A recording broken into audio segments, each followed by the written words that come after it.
going on, ESG fans out there? It's been a minute. In this video, what we're going to do is just give you pretty much everything that we know, just factual information about ESG and where the game is currently at.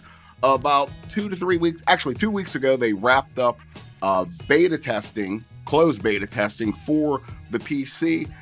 It's supposed to be returning sometime in the future. This past weekend, they wrapped up closed beta testing on the PS5 with members of the stream team. I'm sure this makes a lot of you guys ask, why not the Xbox for beta testing? Because there's so many similarities between a PC and the Xbox. If you clear up all the bugs on the PC, it makes it a lot easier to clean up bugs on the Xbox also. And let's face it, more people tend to own PS5s than Xboxes. Sorry, that's just facts. He's out of line, but he's right. The next thing I know that everybody wants to know is, when is the release date? The only thing that I can tell you is that it will be soon. I could be cynical and say in geological terms, but the release is soon. You know, once you get to this point in closed beta and things progress like they expect them to, the release date should be soon. The number one thing that everybody keeps on asking out there is gameplay. I keep on restating everything that you've already seen is gameplay. And you really shouldn't want like just more gameplay. You should want more information on what is inside of the game.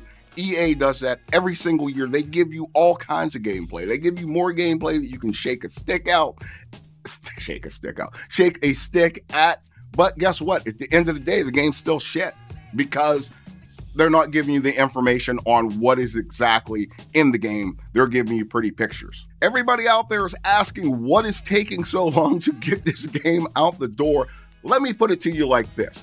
If you're a billion-dollar corporation or company like EA, you have a lot more people to put on the assembly line. If you're a small indie like ESG, you have less people to put on the assembly line and to make sure that things work correctly. That is what's taking time.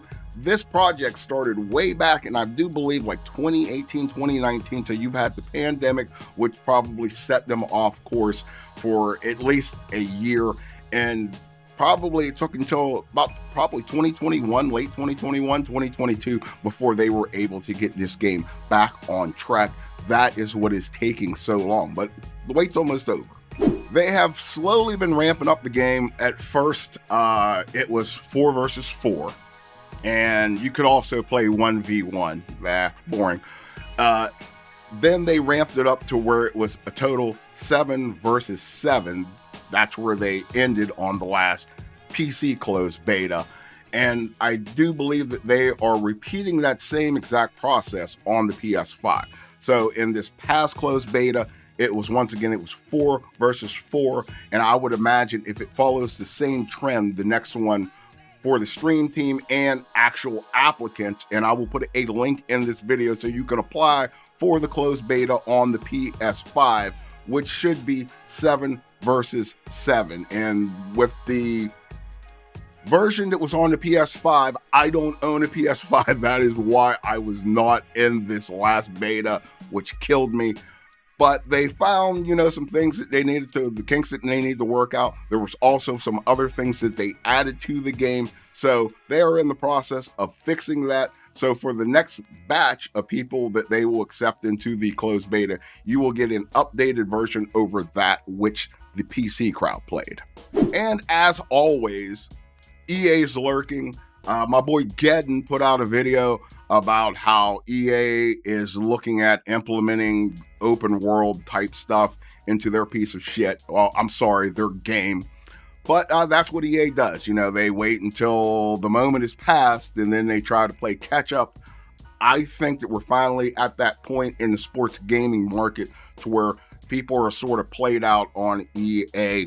And when I say people, I'm not talking to their fanboy base that will never go anywhere. I'm talking about individuals that want something new in this arena, and that is what ESG is attempting to provide. The next step in the beta process, I would imagine, would be their all-out 11 versus 11. There's details that I know about that I can't say anything about. But that seems like that's where they're going to go after they're done with the PS5 closed beta. After it's come to its conclusion, they have squashed all the bugs, find out what needs fixed, what needs added. This is a very dedicated development team. They have ex-gamers in there, ex-competitive gamers, and that means a lot because they can find out what's wrong with the game. They can close all those exploits that people know of and make it very much a skill-based game. And that's what ESG is going to be. It is going to be a skill-based competitive game, open world, allows you to create your own player. And I think that we all can look forward to that. But, you know, I had to give you guys a little bit of footage, hopefully old footage.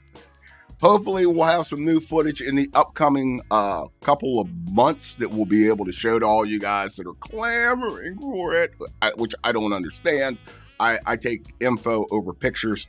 I know they say a picture is worth 1,000 words. A picture is also can sell you a lie because EA has been proven to do that year in and year out. Yes, I'm talking to you little lemmings that always get caught up in the EA trick, and every year you buy it. Looks like this might be the year finally where people are not buying it. But that's all we know on ESG for right now. Fortunately, I will be in the next closed beta for the PS5. I am purchasing a PS5. First time for me to own a PlayStation in my entire life, entire existence. But yeah, we'll give you all the information once we get our actual hands-on with the PS5. Let you guys know about the experience. You know, take it or leave it. You know, if you want shiny pictures, then you're going to have to wait. If you want information, that's what we'll give you. But until next time, it's been Smoking Jay, and I will see you either in the ring or on the field.